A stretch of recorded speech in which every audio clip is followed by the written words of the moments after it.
मैं सबको यही देना चाहूँगा कि मैं यही बोलूँगा कि मैंने एकेडमिक्स नहीं अच्छे से कर पाया। एकेडमिक्स का यही मतलब मेरे साथ रहा कि बस मोस्ट ऑफ द टाइम सिर्फ एग्ज़ाम देने जाना, मेरे को प्रॉपर सब्जेक्ट की कोई नॉलेज नहीं थी। तो मैं सबको यही बोलूँगा कि अगर मैं कर सकता हूँ 6 महीने में तो कोई भी कर सकता है, क्योंकि 90% 95% बच्चे ऐसे ही होंगे जो एकेडमिक्स भी अच्छे से पढ़ रहे होंगे। थोड़ा ही सही लेकिन पढ़ रहे होंगे, लेकिन मैंने थोड़ा भी नहीं पढ़ा था। तो मैं यही बोलूँगा कि मैं कर सकता हूँ तो सब लोग कर सकते हैं, और सबके साथ सारी प्रॉब्लम आएगी। किसी के फादर नहीं, किसी के मदर नहीं, किसी को फाइनेंशियल सपोर्ट नहीं, लेकिन अगर हम डेडिकेटेड हैं अपने काम के प्रति, अगर हम अपने गोल को प्रायोरिटी दें, तो हमें उन सारी चीज़ों को थोड़े टाइम के लिए भूल के, और हमें 2 मिनट के लिए ऐसा सोचना होगा कि अगर हमने अपने आप को 6 महीने 8 महीने का टाइम दे दिया तो हमारी पूरी लाइफ से हो जाती है। और वहाँ पे 2 चीज़ें होती हैं, इंसान एक तो टाइम से आए प्रिपरेशन में, और दूसरा सही प्लेटफॉर्म चूज कर रहे हैं। बिल्कुल, मैंने एग्ज़ाम के पहले 6 महीने पहले आया प्रिपरेशन करने के लिए, और मैंने टीएनसी प्लेटफॉर्म को चूज करा। मैंने MCQ revision test, daily test series देता था। नमस्कार दोस्तों, टीएनसी के पॉडकास्ट में आपका हार्दिक स्वागत और अभिनंदन है। दोस्तों, आज हमारे पास में टीएनसी के पॉडकास्ट में ऑल इंडिया रैंक 45 के जो है वो मौजूद है सूर्यास चंद। इस मंच के माध्यम से और इस स्टूडियो के माध्यम से मैं आपका और सूर्यास चंद का और घनश्याम सर का स्वागत और अभिनंदन करता हूं। और इसी के साथ साथ जो ऑल इंडिया रैंक 45 हमारे पास में सूर्यास चंद ने अर्जित किए, उसके गूढ़ रहस्य के बारे में जो है वो चर्चा करेंगे, और जो सफलता के राज इन्होंने अपने दिल में छुपाए हैं उनको 1 बाय 1 जो है वो जानने की कोशिश करेंगे। और मुझे आशा ही नहीं बल्कि पूर्ण विश्वास है कि वो इसमें हमारे पास में सहयोग करेंगे। तो सबसे पहले इस मंच के माध्यम से, टीएनसी के माध्यम से आपको और आपके पूरे परिवार को ऑल इंडिया रैंक 45 आने पे हार्दिक शुभकामनाएं और बधाई देता हूं। तो सबसे पहले तो आप बताइए कि ऑल इंडिया रैंक 45 हासिल करने के बाद आदमी को फील कैसा होता है, ताकि फ्यूचर नर्सिंग ऑफिसर भी जो है वो उस चीज़ को फील कर सके। सर एक्चुअली जब मेरा रिजल्ट आया तो मैं ऑन द टाइम पे पार्क में बैठा था, तो मेरे दोस्त का कॉल आया कि भाई रिजल्ट आ गया। तो मैंने ऐसे नंबर खोला, और जब मैंने पीडीएफ खोली मैंने फिर रोल नंबर को सर्च करा, और रोल नंबर सर्च करा तो मेरे ऊपर नीचे 22,000 11,000 ऐसे करके रैंक। तो मैंने अपना देखा 45, तो पहले तो यकीन नहीं हुआ, मेरे को भी लगा हो सकता है मेरे हाथ पैर कहीं ऊपर नीचे हो गए, मैं कहीं ऊपर नीचे देख रहा हूँ। तो फिर मैंने 2-3 बार कंफर्मेशन करा, और फिर मैं 2 मिनट के लिए साइलेंस हो गया। 2 मिनट के लिए साइलेंट रहा, उसके बाद से मेरे इमोशन जगे, खुशी हुई, और मतलब एक फीलिंग आती है कि हम जितने साल से एक चीज़ के लिए प्रिपेयर कर रहे हैं, बचपन का ड्रीम या फिर फैमिली का ड्रीम या फिर किसी का भी सपना, उसे पूरा करने के लिए हमने जो मेहनत करा, स्ट्रगल करा, आज वो चीज़ कामयाब है। तो इस चीज़ को लेकर खुशी हुई। उसके बाद से सबने कांग्रेचुलेशंस वगैरह शुरू हो गया, तो अच्छा लगा, ओवरऑल सारी चीज़ें अच्छी। हाँ, मतलब जब भी हमारे पास में बहुत ज्यादा गम होता है या बहुत ज्यादा खुशी होती है तो हर कोई आदमी म्यूट पे चला जाता है, पोज पे चला जाता है। सेम सिचुएशन आपके साथ में। फिर धीरे धीरे आपने उसको जो है वो अडेप्ट किया, और आपने माना कि नहीं, जो चीज मुझे अचीव करनी थी उससे भी कहीं ज्यादा जो है वो अपने आप को मिला, और फिर उसके बाद में जो है वो आपके पास में बधाइयों का मेरे को लेने के लिए मैंने अपने उसी दोस्त को कॉल किया, मैंने अपना रोल नंबर उसको भेजा, मैंने बोला भाई तुम भी देख के एक बार क्रॉस वेरीफाई कर लो, मुझे बता दो। तो उसने करा, तो उसके बाद से सर चलो, जो ऐसा कि हमारे पास में बहुत ज्यादा खुशी होती है तो वो सारी चीजें इनके साथ में हुई। तो घनश्याम सर, आप इनसे इनकी सफलता के रहस्य जानिए, ताकि जो हमारे पास में फ्यूचर नर्सिंग ऑफिसर हैं उनको एक पथ प्रदर्शन मिल सके। जी सर, मैं सबसे पहला तो बच्चे का कंफ्यूजन यही होता है कि जब वो पास आउट होने वाला होता है या पास आउट हो जाता है, उसके सामने सबसे बड़ी दिक्कत सर ये होती है कि कहाँ से वो तैयारी करे और कैसे वो तैयारी करे।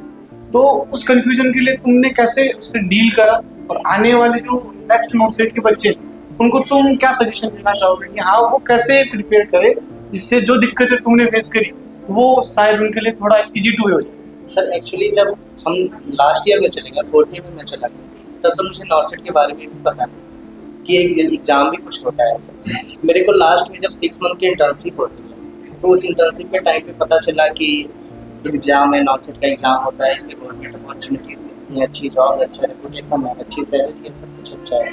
इस सब के बारे में पता चला, तो मैंने उस टाइम पे डिसाइड किया कि मुझे प्रिपरेशन करनी चाहिए। और वहाँ पे 2 चीज़ें होती हैं, इंसान एक तो टाइम से आए प्रिपरेशन में, और दूसरा सही प्लेटफॉर्म चूज करे। बिल्कुल, मैंने एग्ज़ाम के पहले 6 महीने पहले आया प्रिपरेशन करने के लिए, और मैंने टीएनसी प्लेटफॉर्म को चूज़ करा। मैंने एमसीक्यू रिवीजन टेस्ट की, डेली टेस्ट सीरीज देता था, प्री मेंस और टॉपिक वाइज जो टेस्ट आते थे इसके, उस टेस्ट में एक क्वालिटी थी कि मतलब प्री की भी प्रैक्टिस होती थी, मेंस की भी होती थी, और एक पर्टिकुलर टॉपिक की भी होती थी। इससे सारे कॉन्सेप्ट भी क्लियर होते थे, और उस टेस्ट सीरीज से ही लगभग 300-400 एमसीक्यूज हो जाते थे। तो ये भी प्लस पॉइंट था।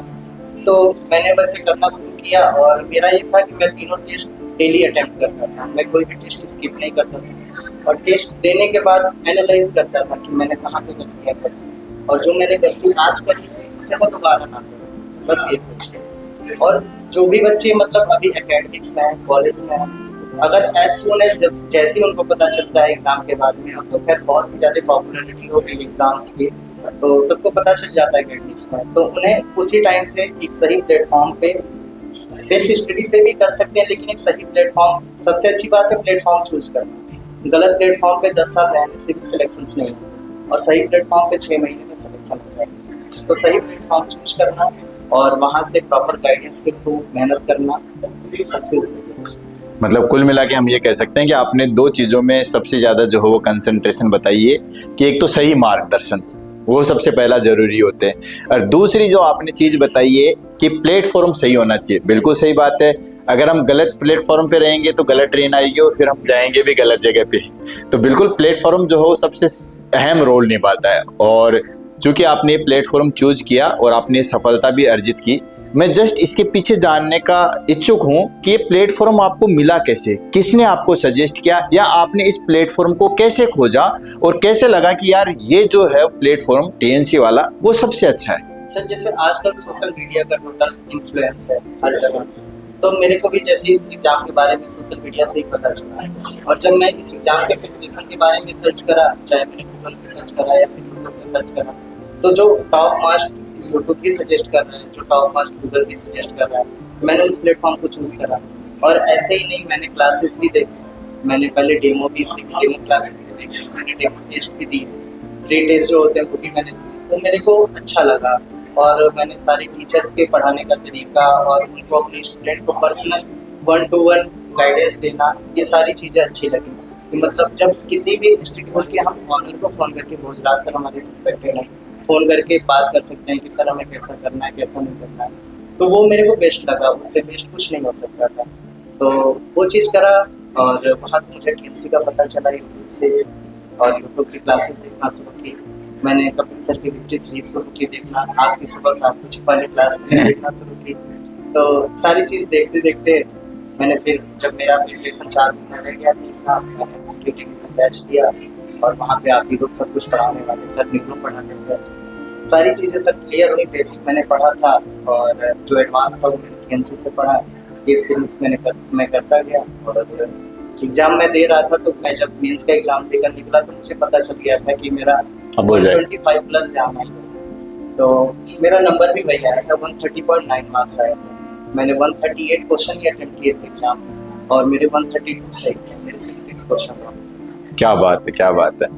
तो इसी कड़ी में मैं जोड़ना चाहूँगा, आपने कहा कि मुझे सोशल मीडिया से प्लेटफॉर्म मिला और फिर मुझे वहाँ से टीएनसी का पता चला। एक बात मुझे सबसे अच्छी आपकी ये लगी कि आपको पता तो चल गया सोशल मीडिया से कि ये प्लेटफॉर्म है, लेकिन उसके बावजूद आपने बाल की खाल निकाली, हर डेमो देखा, हर टीचर के बारे में जाना, डायरेक्टली आपने विश्वास नहीं किया, आपका जो है वो हर चीज खंगाली कि वाकई में जो बता रहे हैं वो सही है या नहीं है। ये बहुत बड़ी और मैच्योरिटी वाली बात है। स्टूडेंट की परिभाषा है, बिल्कुल एक जागरूक स्टूडेंट की परिभाषा है जिन्होंने जो है वो हमारे सामने दी है, और पूरा सब कुछ देखने के बाद में जो है वो आपने दिया। और जिस तरीके से आप सबके बारे में बता रहे हो, आप न सिर्फ टीचर का नाम बता रहे हो जबकि वो क्या पढ़ाता है उसके बारे में बता रहे हो, तो ये हम समझ सकते हैं कि आपने जो है बहुत मेहनत की है। एक सबसे अच्छी मुझे बात लगी दोस्तों, ये शख्स हमारे सामने हैं, इनके सिर्फ 6 MCQ रॉन्ग हुए हैं। मुझे लगता है कि शायद ही ऐसा कोई कैंडिडेट होगा नोट सेट में कि जिसके सिर्फ 6 क्वेश्चन रॉन्ग हुए हैं। तो मुझे उस पर जानने की बहुत ज़्यादा इच्छा हो रही है कि किस तरीके से आपने नेगेटिव को कंट्रोल किया कि आपके सिर्फ 6 क्वेश्चन जो हो रॉन्ग हुए। सर इसके लिए मैंने एक ही स्ट्रेटेजी बनाई थी कि मैं जब भी टेस्ट देता था, तो सपोज आज मेरे टेस्ट में 20 क्वेश्चन रॉन्ग थे, तो मैं एनालाइज करता था कि मैं रॉन्ग क्यों कर रहा हूँ, मैं सिली मिस्टेक्स कर रहा हूँ, या फिर मैं क्वेश्चन के डिमांड को नहीं समझ पा रहा हूँ, या फिर मैं चारों ऑप्शंस को नहीं पढ़ रहा हूँ। मैं जल्दी में आंसर कर रहा हूँ। मैंने अपने सारे मिस्टेक को, मेरे से जो मिस्टेक हुआ मैंने एक मिस्टेक कॉपी बनाई और मैं डेली सुबह पढ़ने से पहले मेरे को 10 मिनट ही लगते थे, मैं उस मिस्टेक कॉपी को रीड करता था। इससे ये होता था कि जो मिस्टेक मैं रिपीटेडली कर रहा हूँ वो मेरे माइंड में रहता था पेपर डेली टाइम कि मैंने पिछली बार ये मिस्टेक किया था, इस बार वो मिस्टेक नहीं करूँगा। ऐसे मैंने जब 6 महीने करा तो मेरे धीरे धीरे लास्ट में जाते जाते मेरे मिस्टेक एकदम निग्लेक्सिबल हो गए।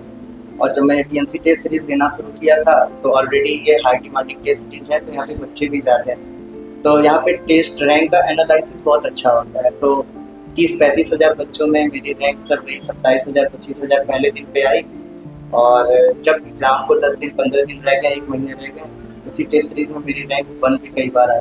बहुत तो अच्छी ऐसे ही मैंने अपनी मिस्टेक को कम कर लिया। चलो, अब जैसे आपने ये सारी चीजें बताई, उसके बाद इंस्टीट्यूट भी चुन लिया आपने, आगे का बताया, पर जब एक स्टूडेंट तैयारी करता है, चाहे कितना ब्रिलियंट हो चाहे कितना ही कमजोर हो, पर एक फेज आता है उसमें जहाँ उसको लगता है कि मेरे से नहीं हो पाएगा शायद, या जो मैं कर रहा हूँ सही नहीं जा रहा, तो वो जो डाउनफॉल आता है उस टाइम आपने उससे निकलने के लिए और उसको कैसे मैनेज करा, क्योंकि ये सबसे बड़ी प्रॉब्लम है जो नए बच्चे हैं वो जरूर जानना चाहेंगे। मेरे साथ भी कुछ ऐसा ही हुआ। जब मैंने बीएससी नर्सिंग फर्स्ट ईयर में मेरी एडमिशन की तो ऑन दैट टाइम पे मेरे फादर की डेथ हो गई, तो मैंने जैसे तैसे अपने एकेडमिक्स को क्लियर करा और मतलब उस टाइम पे फाइनेंशियल सपोर्ट भी घर को भी चाहिए था, खैर मुझे भी चाहिए था, बैक सपोर्ट था, बड़े भाई का था, माँ भी साथ में थी और हमारे जीजा जी भी सपोर्ट करते थे। लेकिन ये था कि मुझे भी कुछ करना है, तो मेरे को भी प्रिपरेशन के टाइम पे बहुत ज़्यादा बार मतलब ऐसा होता था कि मतलब पापा होते तो आज कुछ और प्रिविलेज में पढ़ पाता, कुछ और भी मुझे सुख सुविधाएं मिल पाती। लेकिन इन बावजूदों को मैंने यही सोचा कि सपना भी तो उन्हीं का है, बिल्कुल उन्हीं का सपना है, तो मुझे उन्हीं का सपना पूरा करना है। तो एक डेडिकेशन होना चाहिए एक पर्टिकुलर गोल के लिए, चाहे हमें मम्मी पापा का सपना पूरा करना है, चाहे हमें खुद के मतलब सेल्फ रिस्पेक्ट के लिए क्यों ना करना हो, अपने ईगो को सेटिस्फाई के लिए क्यों ना करना हो, अगर हमें करना है तो करना है। और वो डेडिकेशन हमारे सारे लेजीपन से, हमारे सारे लो डाउन से, फॉल बैक से इसके ऊपर होना चाहिए। तो वो डेडिकेशन अगर ऊपर रहा तो इसको हम लोग 1 मिनट के लिए नेगोशिएट करके आगे बढ़ के कर सकते हैं। बिल्कुल, गोल प्रायोरिटी पे तो गोल प्रायोरिटी सारी चीज़ें सब साइड। चलिए, बहुत अच्छी बात बताई आपने कि आपने इस तरीके से जो हो सारी चीज़ें सेट की। काफ़ी ज़्यादा परिस्थितियों से भी आप जूझे हो और इस मंच के माध्यम से यही कहूँगा कि दोस्तों, ज़िंदगी में जो हमारे पास में प्रॉब्लम्स आती है वो किसी इंसान को रोकने के लिए नहीं होती है, बल्कि आगे का मार्ग जो है वो प्रशस्त करती है, मजबूत करती है। अच्छा, आपने बताया कि आप पर डे जो है वो 3 क्वेश्चन पेपर सोल्व आउट करते थे, मतलब 300 क्वेश्चन। तो ये सारा टाइम मैनेजमेंट आप किस तरीके से मैनेज करते हैं? क्योंकि बहुत सारे लोगों के ये कंप्लेंट्स आती है कि सर हम कभी थ्योरी पढ़े या MCQ सोल्व करें, एक पेपर में ही उनका जो है वो दिन निकल जाता था। तो इस टाइम टेबल के बारे में जो है आप किस तरीके से आपने जो है बनाया, उसके बारे में। पहले मैंने एग्जाम को पैटर्न को समझा कि मतलब यहाँ पे सिर्फ थ्योरी या फिर सिर्फ MCQs करने से काम नहीं होता, यहाँ पे थ्योरी प्लस MCQs दोनों करना होता। तो जब मैं अपना प्रॉपर नोट्स बना रहा था तो उस टाइम पे मैं जो भी टॉपिक पढ़ता था तो उस टॉपिक को रिवाइज करने के बाद मैं उसके जहाँ से भी मैं MCQs कर पाऊँ, चाहे वो मैं किसी बुक से करूँ, चाहे एडवांस बुक से करूँ, चाहे वो बेसिक बुक से करूँ, मैं सारे MCQs निकालता था। तो ऐसे करके जब मेरा एक बार नोट्स बन गया उसके बाद से मैं रिवीजन में आया, तो मैं रिवीजन को भी जैसे एक दिन में एक सब्जेक्ट को रिवाइज नहीं करता था, एक दिन में मल्टीपल सब्जेक्ट को मैंने स्लॉट वाइज रिवाइज करता था। और उस स्लॉट में मैंने फिर 2 घंटे का टाइम निकाला कि मुझे 2 घंटे में मेंस का पेपर देना है और फिर इतने टाइम में मुझे प्री का पेपर देना है और रात में सोने से पहले मुझे टॉपिक वाला टेस्ट खत्म करना है। तो मैंने इस तरीके से ही टाइम को डिवाइड किया हुआ था, थोड़े टाइम पे रिवीजन, फिर बीच में टेस्ट। और मैं एक चीज़ बोलना चाहूँगा कि मैं जब भी टेस्ट देता था, जैसे मैं प्री का टेस्ट देता था तो मैं उसी टाइम पे देता था जिस टाइम पे नॉर्सेट का पेपर होता था। इससे मुझे ये लगता था कि हमारा माइंड उस टाइम पे अडॉप्ट हो जाता है और उस टाइम पे ज़्यादा कॉन्शियस होकर बन करता है और ये चीज़ एग्जाम में काम भी करती है। तो मैं उसी टाइम पे पेपर भी देता था, तो माइंड हैबिचुअल हो चुका था उस टाइम पे ज़्यादा काम करने का, तो 1% ही सही वो एक्स फैक्टर काम करने का। चलिए, बहुत अच्छी बात आपने बताई है। देन अंत में मैं आपसे यही पूछना चाहूँगा, 2 मेरे हमारे पास में जो हो क्वेरीज हैं उनको ख़त्म करके एक सेंटेंस में आप पूरा कीजिएगा कि जिस तरीके से आपने परिस्थितियाँ बताई है कि अभी आपके पापा जो है वो इस दुनिया में नहीं है और इन सब परिस्थितियों से आपने जूझा, देन उसके बाद जो हो फिर आपने इतनी अच्छी सफलता प्राप्त की। तो एक छोटा सा मैसेज और अपने परिवार के रिगार्डिंग जो है वो मैसेज दोनों को एक कंबाइंड करके हमारे बच्चों के लिए एक अच्छा सा मैसेज बताइए। मैसेज मैं सबको यही देना चाहूँगा कि मैं यही बोलूँगा कि मैंने एकेडमिक्स नहीं अच्छे से कर पाया। एकेडमिक्स का यही मतलब मेरे साथ रहा कि बस मोस्ट ऑफ द टाइम सिर्फ एग्जाम देने जाना, मेरे को प्रॉपर सब्जेक्ट की कोई नॉलेज नहीं थी। तो मैं सबको यही बोलूँगा कि अगर मैं कर सकता हूँ 6 महीने में तो कोई भी कर सकता है, क्योंकि 90% 95% बच्चे ऐसे ही होंगे जो एकेडमिक्स भी अच्छे से पढ़ रहे होंगे, थोड़ा ही सही लेकिन पढ़ रहे होंगे, लेकिन मैंने थोड़ा भी नहीं पढ़ा था। तो मैं यही बोलूँगा कि मैं कर सकता हूँ तो सब लोग कर सकते हैं, और सबके साथ सारी प्रॉब्लम आएंगी। किसी के फादर नहीं, किसी के मदर नहीं, किसी को फाइनेंशियल सपोर्ट नहीं, लेकिन अगर हम डेडिकेटेड हैं अपने काम के प्रति, अगर हम अपने गोल को प्रायोरिटी दें, तो हमें इन सारी चीज़ों को थोड़े टाइम के लिए बोल के, और हमें 2 मिनट के लिए ऐसा सोचना होगा कि अगर हमने अपने आप को 6 महीने 8 महीने का टाइम दे दिया तो हमारी पूरी लाइफ समझ जाएगी। तो फिर वो सोच के हमें 6 महीने सारी चीज़ों को अवॉइड करना है, हर एक डिस्ट्रैक्शन से बचना है। चलिए, बहुत अच्छी बात बताई इन्हें। अंतिम रूप में इनका कंक्लूजन यही है कि देखिए, परिस्थितियां जो है वो जैसी भी रही, समस्याएं सबके जीवन में आती है, चाहे वो किसी भी तरीके से हो, चाहे फाइनेंशियल हो हमारे पास में, चाहे और किसी तरीके से हो। समस्याओं से हम सब लोग घिरे हुए हैं। उन समस्याओं को जो है वो हम छोड़ के अगर हम कंटिन्यूटी, कंसिस्टेंसी, सही प्लेटफॉर्म को अगर चूज करेंगे तो हमें सफलता जरूर मिलेगी। तो बहुत बहुत धन्यवाद मैं सूर्यांश का देना चाहूँगा, साथ के साथ हमारे साथ में जुड़े हुए घनश्याम सर, आपका भी बहुत बहुत धन्यवाद। आई होप ये हमारे पास में जितने भी इन्होंने जो गोल्डन वर्ड बोले हैं वो हमारे स्टूडेंटों के लिए बहुत ज़्यादा लाभदायक और प्रेरणादायक होंगे। Thanks once again, thank you.